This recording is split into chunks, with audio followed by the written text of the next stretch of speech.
Hello दोस्तों, मेरा नाम मीना है। मैं 22 साल की हूँ और मुंबई के एक छोटे से मोहल्ले में रहती हूँ। मेरे बाल लंबे लंबे हैं जो हवा में लहराते हुए मेरी पीठ को छूते हैं, जिससे लड़के तो मेरे पर लट्टू हो जाते हैं और मेरी आंखें वो तो बस थोड़ी सी नशीली सी हैं, जिसमें लड़कों का मन डूबने को करता है। मेरा बदन, अरे वो तो ऐसा है कि जब मैं सलवार कमीज पहनकर घर में घूमती हूँ तो लगता है जैसे सब कुछ सही जगह पर फिट है। थोड़ा सा कर्वी, थोड़ा सा टाइट, लेकिन मैं वैसी नहीं हूँ जो सिर्फ दिखावे में लगी रहे। बस थोड़ी सी मस्त लड़की हूँ जो घर की छोटी छोटी बातों में भी मजा ढूंढ लेती है। आज मैं तुम्हें अपनी एक कहानी सुनाने वाली हूँ जो मेरे और मेरे सौतेले पापा की है। तो बात उस वक्त की है जब मैं 18 साल की थी। मम्मी की मौत हो गई थी एक भयानक बीमारी से और घर सूना सूना सा हो गया था।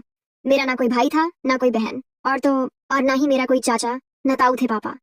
मतलब मेरे असली पापा। वह तो पहले ही मम्मी को छोड़ चुके थे जब मैं छोटी थी। मम्मी ने दूसरी शादी की थी, लेकिन वो आदमी, अरे वो तो बस नाम का पति था, ज्यादा कुछ नहीं। वो शराबी था और एक दिन वो भी चला गया। फिर मम्मी गई और मैं अकेली रह गई। लेकिन मम्मी की एक सहेली थी, आंटी अंजू। उन्होंने कहा कि उनके भाई जो विधुर हैं वह मेरी देखभाल कर सकते हैं। बस ऐसे ही मेरे जीवन में आए मेरे सौतेले पापा, जिन्हें मैं अब पापा ही कहती हूँ। उनका नाम है रवि, नहीं रवि पापा। वो 45 के आसपास के हैं, लंबे चौड़े, थोड़े से गठीले बदन वाले और चेहरे पर वो मुस्कान जो हमेशा रहती है, लेकिन आंखों में थोड़ी सी उदासी। वो एक छोटी सी फैक्ट्री में काम करते हैं जहाँ मशीनें बनाते हैं। घर आते आते थक जाते हैं लेकिन कभी शिकायत नहीं करते। पहली बार जब वो घर आए तो मैंने दरवाजा खोला। बाहर धूप तेज थी और वह पसीने से तरबतर खड़े थे, हाथ में एक बैग लिए। बेटा मीना, मैं हूँ रवि, तुम्हारी मम्मी की सहेली का भाई। अब से मैं तुम्हारा ख्याल रखूंगा, उन्होंने कहा, और उनकी आवाज में वह गर्माहट थी जो मुझे अच्छी लगी। मैंने उन्हें अंदर बुलाया और सोफे पर बैठाया।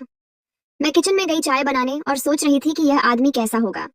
जब चाय लेकर आई तो देखा वो मेरी पुरानी फोटो एल्बम देख रहे थे। तुम बहुत प्यारी हो मीना, बिल्कुल अपनी मम्मी जैसी, उन्होंने कहा और उनकी नजरें थोड़ी देर मेरी तरफ रुकी। मैंने मुस्कुरा दिया, लेकिन दिल में थोड़ा सा कुछ हुआ, जैसे कोई हलचल। वो रुकी नजरें, वो तारीफ। फिर शुरू हुआ हमारा साथ। घर छोटा सा था, 2 कमरे, एक किचन और एक छोटा सा आंगन। पापा सुबह जल्दी उठते, चाय बनाते और मुझे जगाते। उठो बेटी, स्कूल का टाइम हो गया, कहते। लेकिन उनकी आवाज में वह प्यार था जो मुझे अच्छा लगता। मैं कॉलेज में थी, तब आर्ट्स पढ़ रही थी। घर लौटती तो पापा पहले से आ चुके होते, थके हुए, लेकिन हमेशा मुस्कुराते। शाम को हम साथ बैठते, टीवी देखते। एक दिन मैंने नोटिस किया कि पापा की शर्ट का बटन टूटा हुआ था। पापा, ये क्या मैं सिल देती हूँ, मैंने कहा, और उनकी शर्ट उतारकर सिलने लगी। वो सिर्फ बनियान में बैठे थे और उनका बदन मजबूत, थोड़ा सा पसीने की महक वाला। मैं सुई धागे से काम कर रही थी, लेकिन मेरी नजरें कभी कभी उनके सीने पर जाती। तुम्हारी मम्मी भी ऐसी ही थी क्या, घर संभालने वाली, उन्होंने पूछा और हाथ मेरे कंधे पर रख दिया। बस थोड़ा सा दबाया। पापा ने मुझे कभी कुछ गलत नहीं कहा, लेकिन छोटी छोटी बातें होती जो सोचने पर मजबूर करती। जैसे एक शाम मैं योगा कर रही थी घर के आंगन में। मैंने शॉर्ट्स और टी शर्ट पहनी थी क्योंकि गर्मी थी। पापा बाहर से आए और मुझे देखकर रुक गए। वाह बेटी, तुम तो बहुत फिट हो, ऐसे ही जारी रखो, कहा। लेकिन उनकी नजरें मेरी टांगों पर थोड़ी देर रुकी। मैंने हंस दिया। पापा, आप भी ट्राई करो ना, अच्छा लगेगा, उन्होंने कहा। मैं तो बूढ़ा हो गया, लेकिन तुम्हारे साथ कर लूंगा कभी। अगले दिन वो सच में मेरे साथ योगा करने लगे। हम साथ में मैट बिछाते और स्ट्रेच करते। एक बार मैं बैक स्ट्रेच कर रही थी और पापा ने मेरी कमर पकड़ ली सपोर्ट के लिए। आराम से, गिर मत जाना, कहा, लेकिन वो पकड़ थोड़ी टाइट थी। दिल धड़का। घर में हमारी बातें भी ऐसी होती। रात को डिनर के समय पापा कहते, मीना आज तुमने क्या बनाया, लगता है तुम्हारी उंगलियां जादू वाली हैं। मैं हंसती, पापा आप भी ना इतनी तारीफ। एक बार मैंने नई ड्रेस खरीदी, एक साड़ी जो थोड़ी ट्रांसपेरेंट थी। घर आकर ट्राई की और पापा से पूछा, कैसी लग रही हूँ। वो देखते रहे। बेटी, तुम तो किसी अप्सरा जैसी लग रही हो, बस थोड़ा सा संभल कर पहना करो बाहर। उनकी आंखों में वो चमक जैसे कुछ छुपा हो। अब एक अनोखा सीन बताती हूँ। हमारे घर के पास एक पुराना कुआं था जो अब सूख चुका था, लेकिन लोग वहां बैठकर बातें करते। एक दिन मैं और पापा वहां गए क्योंकि पापा को कोई पुरानी चीज ढूंढनी थी। कुआं का किनारा ऊंचा था और मैं ऊपर चढ़ गई देखने के लिए। पापा, नीचे क्या है, मैंने पूछा। वो नीचे से बोले, आराम से, गिर मत जाना। लेकिन हवा तेज आई।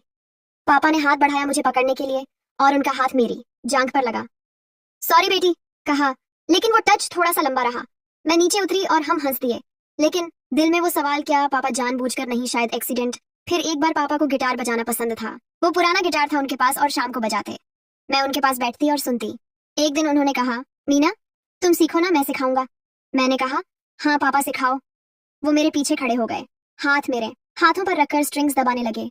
उनका सांस मेरी गर्दन पर लग रही था, गरम गरम। ऐसे दबाओ धीरे से, कहा। मैंने महसूस किया उनकी बॉडी मेरी पीठ से छू रही है, लेकिन बस सिखाने के लिए। मैंने गिटार बजाया तो पापा खुश हुए। अरे वाह बेटी, तुम तो बहुत अच्छे से बजा लेती हो। वो बहुत खुश हुए, जैसे एक असली पापा को अपनी बेटी की किसी जीत पर होती है।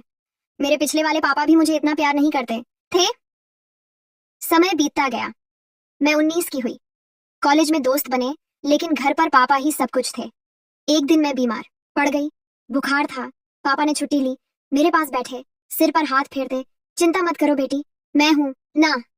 लेकिन जब दवाई देते उनकी उंगलियां मेरे होठों को छूती। लेकिन यही पापा का प्यार था। रात को मैं सो नहीं पा रही थी।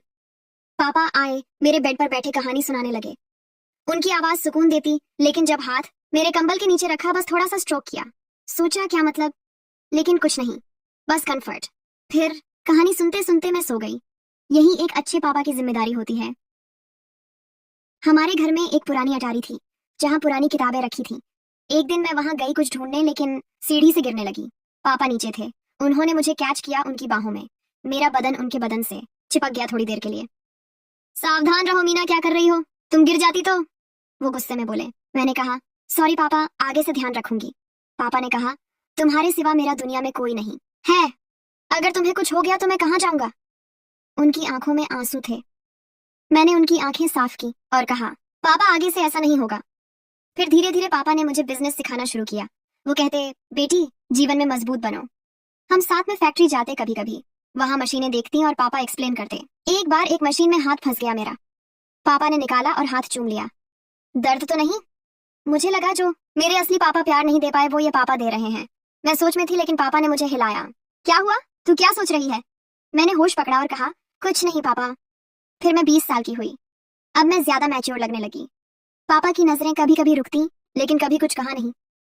एक शाम हम घर के छत पर गए तारे देखने। पापा ने कहा, मीना तुम मेरी जिंदगी की रोशनी हो। मैंने उनका हाथ पकड़ा। पापा आप भी मेरे लिए सब कुछ हो। अब 21 की हुई, कॉलेज खत्म, जॉब ढूंढ रही थी। पापा मदद करते, शाम को हम बातें करते जीवन की। पापा कहते, मीना शादी के बारे में सोचो। मैं कहती, पापा अभी नहीं, आपके साथ रहना है, मैं आपको छोड़ के नहीं जाना चाहती। पापा ने मुझे गले लगाए और बोले, बेटी एक दिन तो शादी करनी ही पड़ेगी। उनका गले लगाना मुझे अच्छा लगा, क्योंकि मैं पापा के गले लगाने को तरसती थी। पापा को चोट लगी फैक्ट्री में। मैं हॉस्पिटल गई, उनके पास रुकी। रात को वो सोए थे। मैं उनका हाथ पकड़कर बैठी।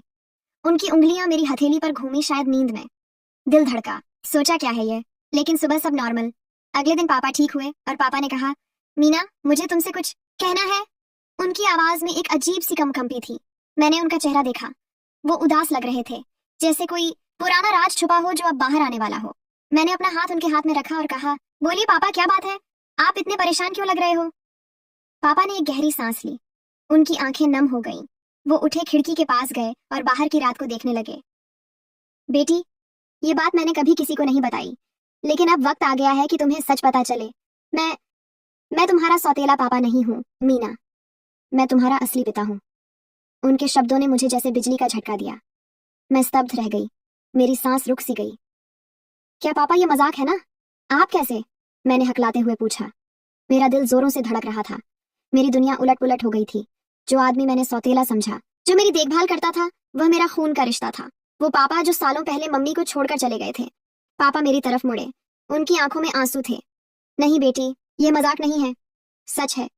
बैठो मैं सब बताता हूँ। ये कहानी दर्द भरी है, लेकिन तुम्हें जानना जरूरी है। उन्होंने मुझे सोफे पर बैठाया और खुद मेरे पास बैठ गए। उनकी आवाज कांप रही थी, जैसे हर शब्द उन्हें चीर रहा हो। बात उन दिनों की है जब तुम बहुत छोटी थी, मुश्किल से 5 साल की। मैं और तुम्हारी मम्मी, हमारी शादी हुई थी प्यार से, लेकिन जीवन ने हमें बहुत परखा। मैं तब एक छोटी सी नौकरी करता था, फैक्ट्री में ही, लेकिन घर चलाना मुश्किल था। तुम्हारी मम्मी वो बहुत मजबूत थी, लेकिन हमारी रोज की लड़ाइयां वो बढ़ती गई। मैं गुस्सैल था, शराब की लत लग गई थी।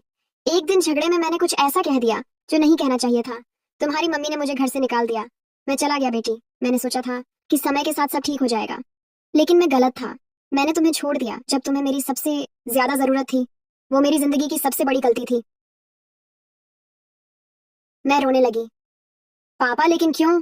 मम्मी हमेशा कहती थी कि आप हमें छोड़कर चले गए, किसी और के लिए। क्या वो सच था। मेरी आवाज में दर्द था, जैसे पुराने जख्म फिर से हरे हो गए हों। पापा ने सिर झुका लिया। नहीं मीना, वो झूठ था जो तुम्हारी मम्मी ने तुम्हें बचाने के लिए कहा। मैं किसी और के लिए नहीं गया, मैं टूट गया था, शहर छोड़कर दूर चला गया, एक छोटे से गांव में। वहां मैंने अपनी जिंदगी नए सिरे से शुरू की, शराब छोड़ी, मेहनत की। फिर एक दिन मुझे एक विधवा मिली, अंजू आंटी की दोस्त। हमने शादी कर ली। मैंने सोचा नई शुरुआत होगी, लेकिन ऊपर वाले की मर्जी कुछ और थी। हमारी शादी के बाद हमें पता चला कि मेरी दूसरी पत्नी को कोई बीमारी थी, वह मां नहीं बन सकती थी। डॉक्टरों ने कहा कोई समस्या है, बच्चे नहीं होंगे। मैंने बहुत कोशिश की, इलाज करवाया, लेकिन कुछ नहीं हुआ। उनकी आवाज में वह दर्द था जो दिल को चीर देता है। मुझे एक बेटी की चाहत थी मीना, एक ऐसी बेटी जो मेरी जिंदगी में रोशनी लाए। रातों को मैं जागता रहता, सोचता कि मेरी असली बेटी कहाँ होगी। तुम्हारी याद आती, लेकिन मैं लौट नहीं सकता था। तुम्हारी मम्मी ने मुझे कभी माफ नहीं किया होता। मैंने सुना था कि उन्होंने दूसरी शादी की, लेकिन वो शादी भी नहीं चली। मैं दूर से सब देखता रहा, लेकिन कभी हिम्मत नहीं की। फिर जब तुम्हारी मम्मी की मौत की खबर मिली, वो बीमारी ने उन्हें ले लिया। मैं टूट गया बेटी। अंजू आंटी ने मुझे बताया कि तुम अकेली हो। तब मैंने फैसला किया कि अब मैं अपनी बेटी के पास जाऊंगा, लेकिन मैंने सच नहीं बताया। क्यों पापा, क्यों छुपाया? मैंने रोते हुए पूछा। मेरे आंसू रुकने का नाम नहीं ले रहे थे। पापा ने मेरे सिर पर हाथ रखा, उनकी उंगलियां कांप रही थीं। डर था मीना, डर था कि अगर मैं कहूं कि मैं तुम्हारा असली पिता हूं तो तुम मुझे घर में घुसने भी नहीं दोगी। जब तुम्हें मेरी जरूरत थी, मैं वहां नहीं था। मैंने तुम्हें छोड़ दिया था। सोचा अगर सौतेले पापा बनकर आऊं तो शायद तुम मुझे अपनाओ, धीरे धीरे प्यार कमाऊं। लेकिन हर दिन तुम्हारे साथ रहकर मैं खुद को कोसता था। तुम मेरी बेटी हो और मैंने तुम्हें इतने साल अकेला छोड़ दिया। माफ कर दो बेटी, अगर कर सको तो। मैंने तुम्हारी मम्मी को छोड़ा क्योंकि मैं कमजोर था, लेकिन अब मैं मजबूत हूँ। तुम मेरी जिंदगी हो। मैं उनकी छाती से लग गई, रोती रही। वो दर्द, वो पछतावा, सब कुछ बाहर आ गया। पापा, मैं आपको माफ करती हूँ, आप मेरे लिए सब कुछ हो। लेकिन यह दर्द, इतने साल हम दोनों रोए घंटों तक। वो रात, हमारी जिंदगी बदल गई। अब कोई रवि नहीं था, सिर्फ प्यार था, एक पिता और बेटी का सच्चा प्यार। दोस्तों, कहानी यहीं खत्म होती है।